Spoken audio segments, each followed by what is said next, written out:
வணக்கம் and welcome to 1008 soil project. கூலி மேரா ஸ்ரீ மகாமாரியம்மன் ஆலயத்துக்காக 1008 கோவிலேருந்து ஒரு பிடி மண்ணு திரட்டிக்கிட்டு இருக்கோம். இன்னைக்கு இன்னமும் ஈப்போவில் சேர்ந்த புந்தோங் எக்ஸ்பெடிஷனில் இருக்கோம். புந்தோங்கில் இருக்கிற ஓம்காரி அம்மன் ஸ்ரீ மகா சக்தி புந்தோங் டுவாவில் இருக்கின்ற இந்த ஒரு ஆலயத்திலேருந்து ஒரு படி மண் எடுக்க வந்திருக்கேன். 546வது ஆலயமாக இந்த ஆலயத்திலேருந்து மண் எடுக்கிறதுக்கு எனது பெரிய பாக்கியமாக தான் கருதுனேன். காரணம், இந்த ஆலயத்தில் பல இன்கொயரி கேட்டாங்க, எதுக்கு என்னத்துக்கு எல்லாத்தையும் விசாரித்த பிறகு மனதார ஒரு படி மண் எடுத்துகிட்டு போங்க, உங்கள் ஆலயத்துக்கும் எங்கள் அம்பாலோட ஆசீர்வாதம் இருக்கும் அப்படி சொல்லிட்டு கொடுத்து வச்சுருந்தாங்க.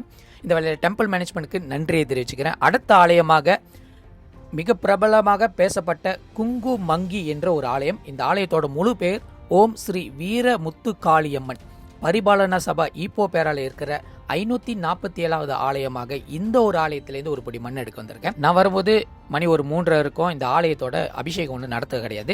ஸோ அதனால கோயில் நிர்வாகத்துக்கிட்ட ஒரு அனுமதி கேட்டுட்டு ஒரு படி மண் எடுத்துக்கிறேன் சொல்லியிருந்தேன். அவங்களும் பல இன்கொயரி பண்ணியிருந்தாங்க. விசாரணைக்கு அப்புறம் தான் ஒரு படி மண் வந்து அவங்களோட வாசல்லேருந்து கொடுத்துருந்தாங்க. இந்த ஆலயத்தை பார்க்கும்போது புந்தோங்கில் இருக்கிற பல சிறப்பான ஆலயத்தில் இந்த ஆலயமும் ஒன்று சொல்லலாம். ரொம்ப அழகாக வச்சுருக்காங்க, ரொம்ப அழகாக மெயின்டைன் பண்ணியிருக்காங்க. அதே நேரத்தில் பஞ்ச வர்ணத்தில் வச்சு அடிக்கிற ஆலயங்கள் ரொம்ப குறை மலேசியாவில். அப்படி இருந்துச்சுன்னா கண்டிப்பாக அந்த ஆலயத்தோட சிறப்பே வேறு மாதிரி இருக்கும். இந்த ஆலயத்தோட வாசல்லேருந்து ஒரு படி மண் எடுத்திருந்தேன். இந்த வேலையில் டெம்பிள் மேனேஜ்மெண்ட்டுக்கு வந்து நன்றி தெரிவிச்சுக்கிறேன். இந்த ஆலயத்தில் ஒரு சிறப்பான விஷயத்தை பார்த்துருந்தேன். இந்த ஆலயத்தோட கொடி மரத்தை நீங்கள் பார்த்தீங்கன்னா 4 பாகத்திலையும், அதாவது ஒவ்வொரு பாகத்திலையும் வந்து இந்த அம்மனுக்கு உண்டான வயசும், முருகருக்கு உண்டான வயசும், விநாயகருக்கு உண்டான வயசும் வந்து எழுதி வச்சிருப்பாங்க.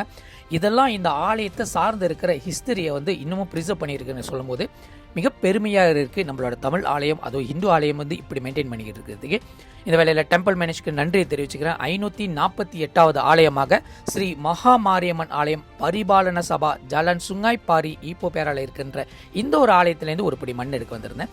இந்த ஆலயமும் ஏறத்தாழ வந்து கேலிகேசலில் இருக்கிற ஆலயத்தோட ஸ்ட்ரக்சர் மாதிரி தான் இருக்கும். அதாவது ஒரு ஸ்பேஸ் ஷிப்பில் இருக்கிற மாரி ஒரு ஃபீலாக இருக்கும்.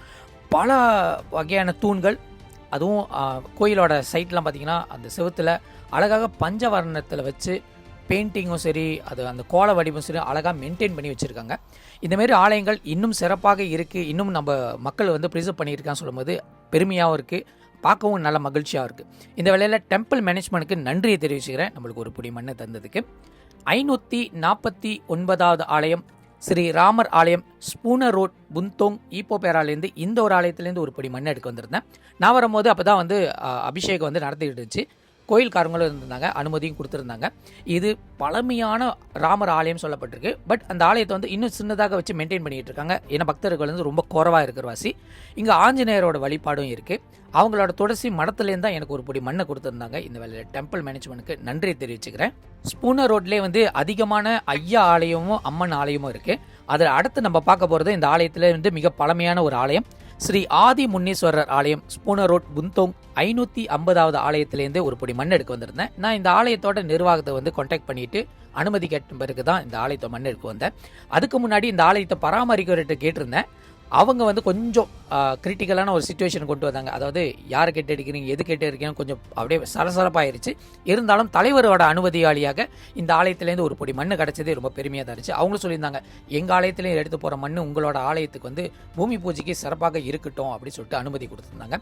ஸ்பூனர் ரோட்டில் அடுத்து ஸ்ரீ மதுரை வீரன் ஆலயம் 551வது ஆலயத்திலேருந்து ஒரு பொடி மண் எடுக்க வந்திருந்தேன். இந்த மாதிரி பஞ்ச வர்ணத்தில் இருக்கிற மதுரை வீரனை நான் சில ஆலயத்தில் தான் பார்த்துருந்தேன். ஆனால் இந்த ஆலயத்தில் ரொம்ப சிறப்பாக இருக்காங்க. இவருக்கும் உச்சகால பூஜைகள்லாம் இருக்குது. அதே நேரத்தில் இவருக்கு உண்டான திருவிழாவும் பல விதமான திருவிழாக நடத்தப்படும். இங்கே வந்து பொதுவாக மக்கள் வந்து எப்போ வேணால் வந்து சாமி கும்பிட்டுட்டு போகலாம், அந்த அளவுக்கு தான் வச்சுருக்காங்க, மெயின்டைன் பண்ணிக்கிட்டு இருக்காங்க. இந்த வேலையில் டெம்பிள் மேனேஜ்மெண்ட்டுக்கு நான் நன்றியை தெரிவிச்சுக்கிறேன்.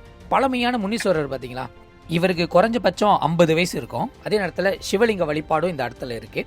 இந்த வேலையில் முனீஸ்வரரோட வாசல் அடியில் தான் வந்து ஒரு படி மண் எடுத்து கொடுத்துருந்தாங்க. இந்த வேலையில் டெம்பிள் மேனேஜ்மெண்ட்டுக்கு நன்றி தெரிவிச்சுக்கிறேன். இதே போன்ற ஆலயங்கள் இப்போல இன்னும் அடுத்த எபிசோடில் நம்ம பார்க்க போகிறோம். இது உங்களுக்கான நிகழ்ச்சி 1008 சாயில் ப்ராஜெக்ட் நாளை தொடரும்.